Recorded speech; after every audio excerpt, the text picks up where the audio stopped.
Olá, sejam muito bem-vindos à nossa análise de hoje. A gente vai mergulhar direto num assunto super interessante, como os grandes projetos da economia real estão se conectando de forma direta aos pequenos investidores. E para ilustrar bem essa dinâmica, nós vamos focar os nossos holofotes na Inco Investimentos. É um modelo fascinante de plataforma de crowdfunding que ganhou um espaço gigantesco no Brasil ultimamente, construindo uma verdadeira ponte financeira. E a melhor forma de entender o impacto e as métricas disto tudo é olhando os dados de perto. Então vamos lá.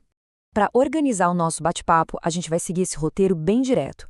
Ponto 1, o que é a Inco. Ponto 2, como funciona o crowdfunding na prática. Ponto 3, um raio-x das rentabilidades e prazos. Ponto 4, os setores da economia real envolvidos. E, claro, o ponto 5, que é absolutamente fundamental, os riscos e a regulamentação da CVM. Muito bem, começando com a seção 1. O que é a Inco? Conectando capital à economia real. A ideia central aqui é literalmente uma ponte financeira. Pensem bem, de um lado dessa estrutura, a gente tem os desenvolvedores. São construtoras, donos de usinas ou empreendedores do agronegócio que têm projetos muito sólidos na mão, mas que precisam de um fluxo de capital rápido para tirar essas obras e produções do papel. Do outro lado da ponte, temos os indivíduos buscando fazer o patrimônio render de uma forma bem mais atrativa do que as opções de renda fixa tradicionais oferecidas pelos bancos. A plataforma entra exatamente ali, no meio do caminho, viabilizando o crescimento de empresas, enquanto une essas duas pontas que historicamente tinham uma imensa dificuldade de se encontrar no mercado. E o motor que faz essa ponte funcionar de verdade é o equity crowdfunding, ou simplesmente o investimento coletivo. Sabe aquela ideia de fazer uma vaquinha? É quase isso, só que aplicado à alta engenharia financeira. Um grupo de pequenos investidores une seus recursos para financiar uma empresa ou um grande projeto. Ao invés de uma única corporação gigante colocar dezenas de milhões na mesa, uma multidão junta valores bem menores que, somados, formam um montante robusto suficiente para levantar um baita empreendimento. É o poder da força coletiva em ação. E isso nos leva à seção 2. Como funciona o crowdfunding? Repensando o empréstimo tradicional. Durante décadas, a gente se acostumou com o modelo bancário tradicional, certo? Nele, uma empresa que precisa construir um prédio residencial vai até um único grande banco. Esse banco analisa tudo, aprova o crédito e financia toda a estrutura sozinho. Mas olha só o contraste. No modelo da Inco, a exata mesma operação imobiliária é financiada por centenas de pequenos investidores se unindo, ou seja, o risco e a rentabilidade, que antes ficavam trancados exclusivamente nos cofres de uma única e poderosa instituição financeira, agora são pulverizados e distribuídos para todo mundo daquele coletivo. É uma mudança, entanto, de paradigma. Vamos agora para a seção 3, rentabilidade, prazos e acesso. As métricas da ponte. R$ 1.000. É fascinante pensar que com a fragmentação permitida pelo crowdfunding, um valor a partir de R$ 1.000, que hoje em dia mal cobre os custos de uma viagem de fim de semana, virou passaporte direto para financiar usinas solares ou grandes edifícios comerciais. Esse é o grande diferencial aqui, a democratização. Antigamente, investir direto no setor imobiliário ou em dívida corporativa exigia um capital inicial gigante, era quase um clube fechado para milionários. Mas com esse modelo, a barreira de entrada despencou. Agora, as regras do jogo para quem faz os aportes são bem claras e estruturadas. A gente está falando de um retorno que geralmente gira entre 15% e 20% ao ano. Muitas vezes isso é ofertado atrelado ao CDI mais um prêmio, ou então por uma taxa pré-fixada. É uma rentabilidade atrativa, claramente desenhada para superar a renda fixa convencional. Mas atenção, tem um contrapeso inevitável nisso tudo, os prazos. Esses investimentos vão de 12 a 36 meses. É um compromisso sério, de médio a longo prazo, e exige um certo planejamento de quem está alocando dinheiro. Passando para a seção 4, setores da economia real, diversificando além da bolsa de valores. Um ponto muito interessante da evolução dessas captações é para onde o dinheiro está indo.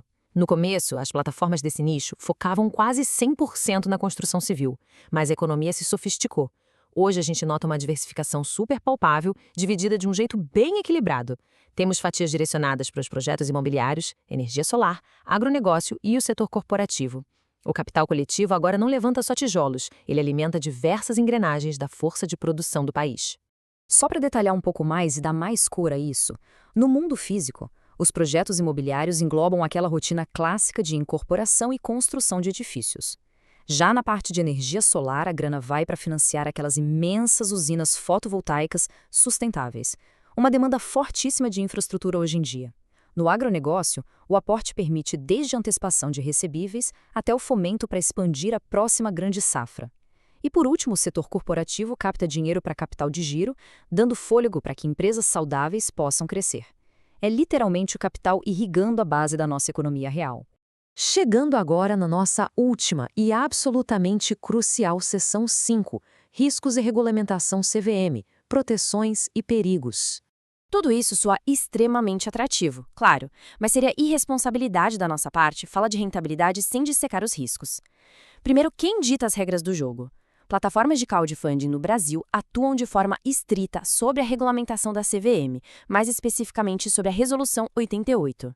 Essa regulação exige um nível fortíssimo de transparência, trazendo a segurança jurídica necessária para operar.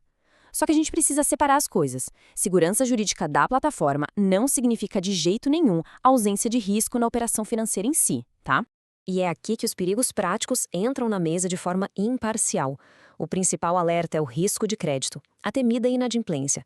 A empresa que captou os recursos pode enfrentar problemas e simplesmente falhar em pagar a dívida.